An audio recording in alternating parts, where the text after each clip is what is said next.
Alan, Alan. Well, Mr. Do-It-Yourself, you did it yourself. I did this once before, you know. In our first apartment, I painted myself into a corner. Miss Christmas. The studio lights glared over a soundstage in the winter of 1974 as the favorite physical comedian of America shattered a prop glass against the wall.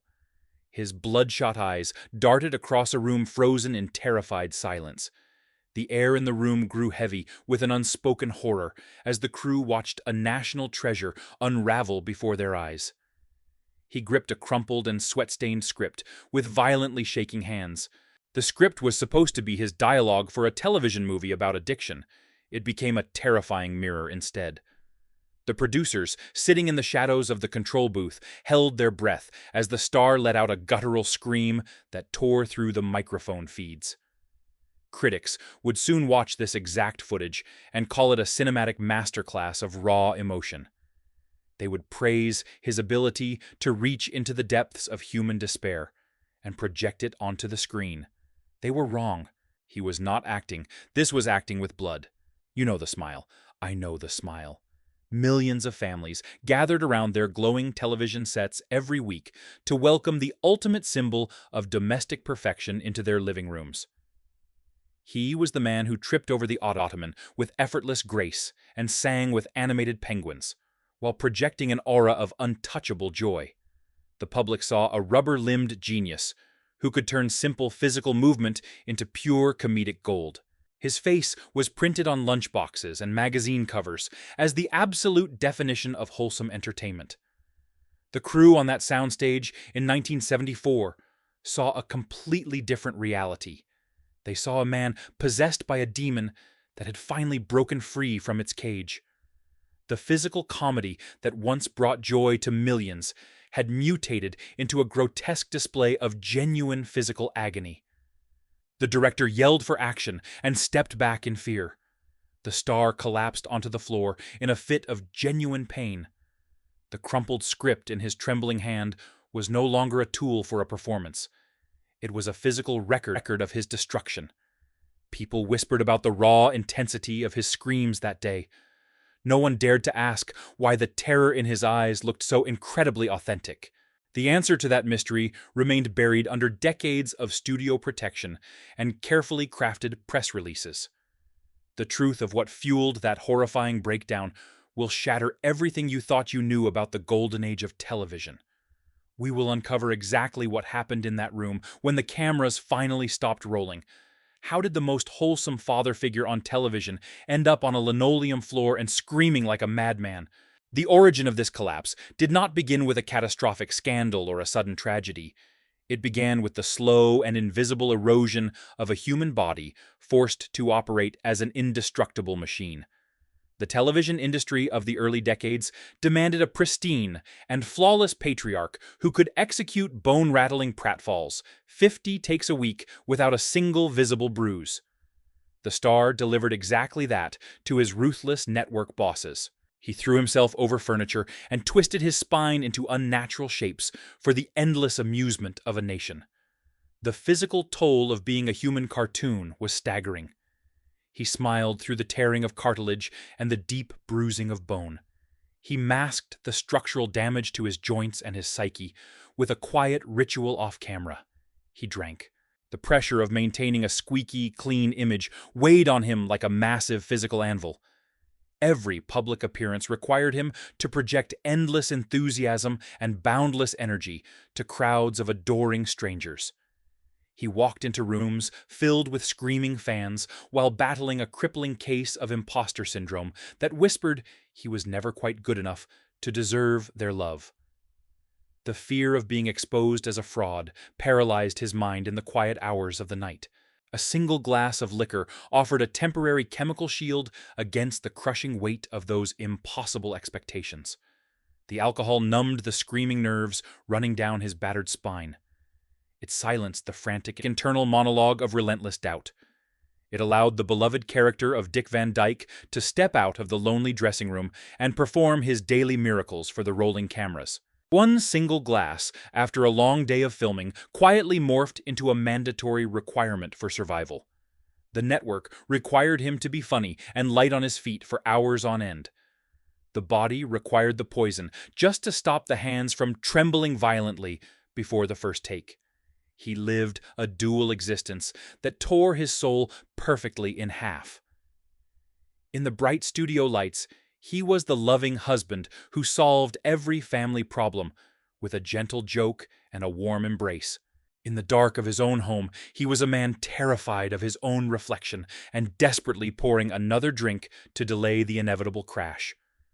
The descent into this terrible abyss was completely silent and entirely facilitated by the people signing his checks. The studio executives saw the towering ratings and the shiny Emmy Awards rolling in every single year. They chose to ignore the heavy smell of liquor, carefully masked by strong peppermints. The facade of the happy dancing man became an inescapable prison constructed of gold and applause. He gave his entire youth and his physical health to an audience that demanded constant perfection and refused to see his pain.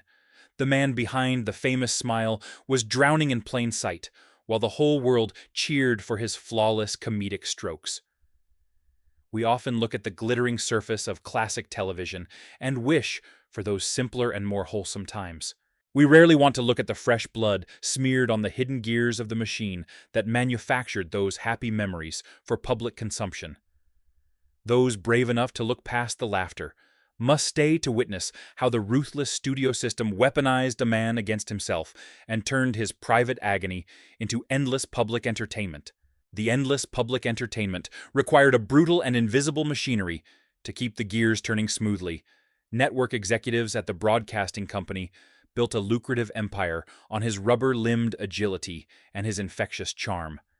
They commanded an army of ruthless public relations fixers to ensure the American audience saw nothing but a polished illusion of ultimate domestic bliss. Alongside the punishing 18-hour production schedules, alongside the heavy reliance on chemical stimulants to maintain his frenetic energy, alongside the ironclad morality clauses that threatened instant termination for any public scandal, there was a sinister and absolute code of silence. The men in the tailored suits, sitting in the corner offices, clearly observed the undeniable signs of his rapid physical deterioration. They saw the violent hand tremors he suppressed deep inside his pockets between camera setups. They smelled the stale liquor masking his breath during early morning script readings.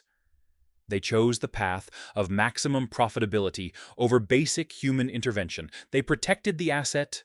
The studio system functioned as an impenetrable fortress of denial and exploitation. A star of his immense magnitude was no longer treated as a human being, with a failing liver and a fracturing mind. He was a highly specialized financial instrument, generating massive wealth for everyone standing in his immediate orbit. The network doctors readily supplied heavy amphetamines to jolt his exhausted nervous system awake for the demanding call times. They prescribed powerful sedatives to artificially crash his racing heart when the cameras finally stopped rolling at midnight. This relentless chemical seesaw shattered his natural biological rhythms and left him entirely dependent on the bottle just to bridge the terrifying gap between artificial highs and medicated lows. The machine demanded extreme physical comedy on a daily basis. He threw his body over couches and slammed into solid wooden sets with precise comedic timing, while his internal organs screamed in silent agony. The directors demanded another physical take. He smiled and took the brutal fall again. The isolation inside this golden cage was absolute and utterly terrifying. The unwritten law of the television industry dictated that a star could possess any destructive vice, as long as it never impacted the daily production schedule or the weekly Nielsen ratings. He was surrounded by hundreds of makeup artists and camera operators and writers every single day on a crowded soundstage. Not one of them dared to stage a medical intervention or suggest a temporary leave of absence. Intervening meant risking their own steady jobs and derailing a multi-million-dollar corporate train. They simply applied thicker layers of foundation to hide the sickly pallor of his sweating skin. They adjusted the bright studio lighting to wash out the deep and dark circles forming under his lifeless eyes. They essentially painted a smiling mask onto a dying man every morning. He became a haunted ghost, walking through the sunny living room of his own wildly successful television show. What happens when the golden boy of the network can no longer remember the simple punchlines he is paid an absolute fortune to deliver? The human brain can only sustain a state of extreme chemical suspension for so long before the internal circuitry shorts out entirely. The blackouts began as minor gaps in memory during his solitary evening hours after the studio lots emptied out. They rapidly escalated into terrifying and massive voids of lost time that defied all logic. He would open his eyes and find himself lying in strange hotel beds hundreds of miles away from his home in California. He had zero recollection of the previous 48 hours, or how he even managed to board an airplane and travel across state lines. The absolute terror of waking up in an unfamiliar room with no memory of his own actions broke his remaining psychological defenses into jagged pieces. His own nervous system actively rejected the desperate commands of his conscious mind. The beloved television comedian found himself weeping uncontrollably on cold bathroom floors as his failing body violently craved the exact poison that was actively killing him. He was completely trapped in a nightmare of his own making. Seeking professional medical help meant immediate public exposure and the total destruction of his carefully curated family-friendly image. The collision course between his private agony and his public persona became completely unavoidable by the early 1970s. Utter isolation forced a catastrophic career pivot when he could no longer hide the violent physical shakes and the severe cognitive decline from his colleagues. He realized his days of playing the pristine and flawless neighbor were permanently over. He accepted the lead role in a gritty and dark television movie called The Morning After. He was cast as an alcoholic public relations executive, systematically destroying his own life and terrorizing his family. This was not a calculated strategic move by his agents to showcase his dramatic acting range to new casting directors. This was a desperate and terrifying plea for help broadcast directly to millions of unsuspecting viewers. He brought his unvarnished trauma and his shattered nerves straight to the unforgiving soundstage. He gripped that crumpled script because his damaged hands lacked the basic motor function to hold a piece of paper steady. He dragged his own personal demon out of the dark dressing room and placed it directly under the glaring studio lights for the world to see. It was acting with blood. The dividing lines between the fictional television character and the failing actor evaporated completely during production.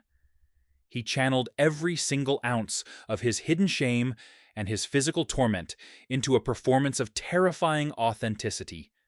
He did not need to research the frantic desperation of a man searching for a hidden bottle in the exact middle of the night. He lived that exact suffocating nightmare every single day of his adult life.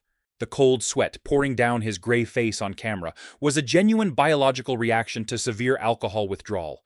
He stood on the absolute precipice of total self-destruction and turned his final moments of sanity into a prime-time television spectacle. The network watched him bleed his deep trauma onto the raw film reel and eagerly prepared to market his agony for massive ratings. Drop a comment below and answer this dark question. Does a massive paycheck and a famous name absolve a television network from the moral crime of watching a man drink himself to death for our entertainment? The television networks certainly believed it did. They looked at a man standing on the absolute edge of a fatal cliff and decided to point a camera at his trembling frame instead of offering him a lifeline. The truth behind the opening moments of our story finally comes into brutal focus. In 1974, ABC broadcast a movie called The Morning After, and they cast Dick Van Dyke as a failing public relations executive actively destroying his family from the inside out. He played a man hiding liquor bottles in his garage and drinking in secret while his professional life crumbled around him into absolute ash. The network executives heavily marketed the television broadcast as a bold, dramatic turn for a beloved comedy star. The American public tuned in by the millions to watch their favorite television father tackle a serious social issue from the safety of their comfortable living rooms. The violent and red-eyed breakdown that completely paralyzed the television crew on that winter soundstage was not a rehearsed artistic technique, He was not digging deep into some obscure acting method to find his emotional motivation for a demanding director. That terrifying scene of a man destroying a room in a fit of absolute rage was a live and completely unmedicated withdrawal symptom caught directly on 35mm film. The cameras rolled silently as he experienced a genuine biological meltdown in front of his terrified co-workers. He sweat profusely and shook violently because his central nervous system was screaming for the alcohol he intentionally withheld just to shoot the scene. The director yelled "cut," but the physical agony etched into his gray face remained entirely real. He received a prestigious Emmy nomination for this exact primetime performance. He sat in crowded award ceremonies while wealthy industry peers clapped loudly for his totally convincing portrayal of a severely broken man. The entertainment critics published glowing reviews in major newspapers, calling his raw performance a brave departure from his lighthearted comedic roots. They highly praised his incredible ability to simulate the ugly depths of chemical dependency for a national audience. The truth is infinitely darker than any oblivious television critic ever realized. That shiny television nomination stood as the most agonizing and highly public confession of severe alcoholism in the entire history of American television. He could not tell the press about his daily addiction because the rigid morality clauses in his studio contracts would destroy his family financially and end his career instantly. He chose to show the entire world his personal nightmare directly on the screen, and desperately hoped someone would finally understand his silent cry for a rescue. The brutal irony of this historical situation is incredibly difficult to process. A man entirely famous for falling over ottomans and making millions of children laugh had to literally film his own physical withdrawal just to tell the truth about his suffocating life. He essentially weaponized his own failing body to break the iron grip of the studio public relations machine. He used the very cameras that imprisoned him to broadcast his ultimate confession to the masses. Did confessing his darkest and most shameful secret to 50 million television viewers actually save his life, or did it permanently shatter the golden illusion of an era?